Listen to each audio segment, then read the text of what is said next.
to come back.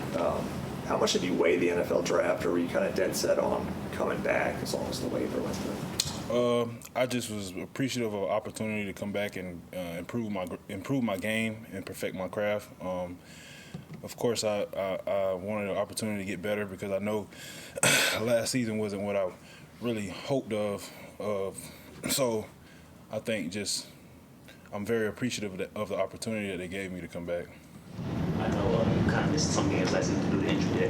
Did injuries kind of play a factor into your decision to file for the waiver and not going to the draft? Not really. I'm just focused on getting better individually and just with my teammates, and because we got a great group and we just hard hat every day, ready to work.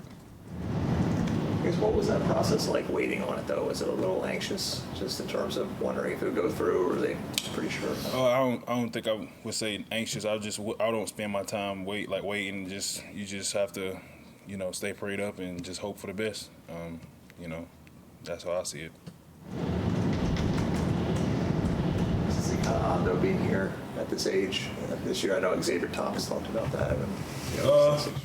I think no, it's not really odd because you know the structure, everything. You can also help the young guys with anything they have questions with. I think I'm a notepad for those guys, and I'm their real lights. I'm their headlights, So anything they got, I can answer quickly. I think you missed. Did you miss most of the spring or just some of the spring? It was most of the spring. You're healthy now, right? Yes. What was the injury, if you don't mind? Ankle injury. Yes. What's the difference between playing DT when Peter Woods is next to you at defensive tackle versus last year when he was kicked out to edge for a majority of his snaps? So you can get some single blocks, and when you get single blocks, there's opportunity to dominate. What's the addition of Will Help done to you guys' unit up front? Oh man, it's a great addition. That front we have up front, we value each other. We're like a brotherhood, and we love on each other. You got to bleed with each other before they can open up. We value each other very much. You mentioned the young guys. What are you seeing so far from Amari Adams and his young career?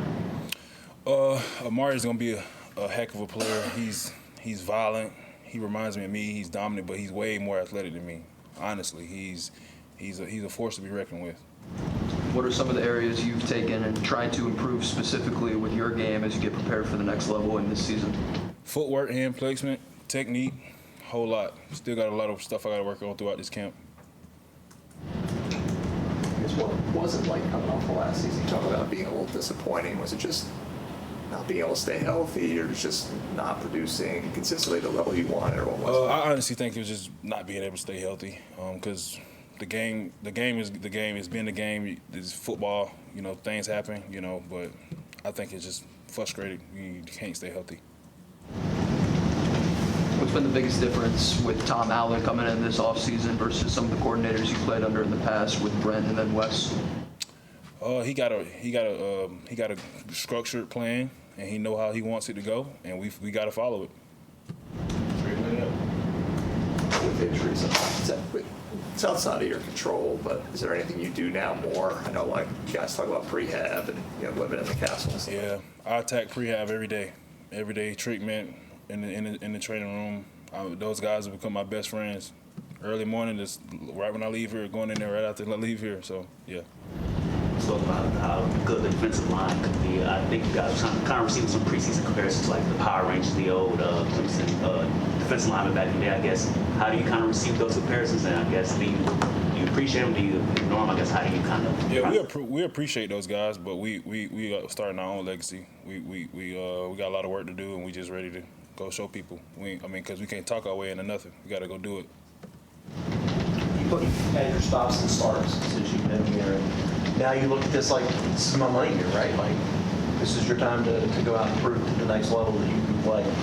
What are the things that you are working on to prove to them I can do this? Technique and fundamentals. That's the biggest part of my game. I know how to play football, just techniques and fundamentals. You played in a lot of big games in your career at Clemson.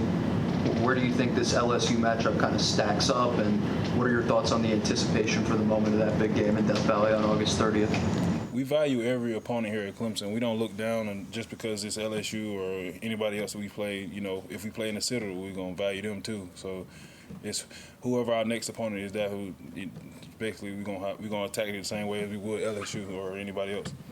You mentioned creating your own legacy. Wade Woodaz, I think last week, kind of tearing down the walls of past championships and kind of creating a new legacy, as you said. How good do you think this Clemson team can be for you guys to create your own legacy? There's no limit to what this team can do if we come to show up and work every day. There's no limit. We heard from Nick Eason that Vic Burley maybe had a pretty good offseason, took a step. What have you seen from Vic? Vic he's growing. He's a man amongst boys. He's violent. He's just showing up every day, and he got a hard hat mentality, working hard, just being Vic Burley, the guy that they found. Anybody else for DeMonte? You talked about Amari Adams in terms of just, again, how much more athletic he is. Like, what does that actually look like if you were describing people? When he hits, he don't stop. He's just so violent. His feet never stop moving. He's a punisher. He's a punisher for sure. I love him. My brother from down south. That's what I call him. Did you know him for a long time, or? No, I just recently got to know him later, like closer to when he was getting to come here. But we was from the same neck of the woods. Yeah. How'd you get that name, Cody? My grandmother. How did that come about?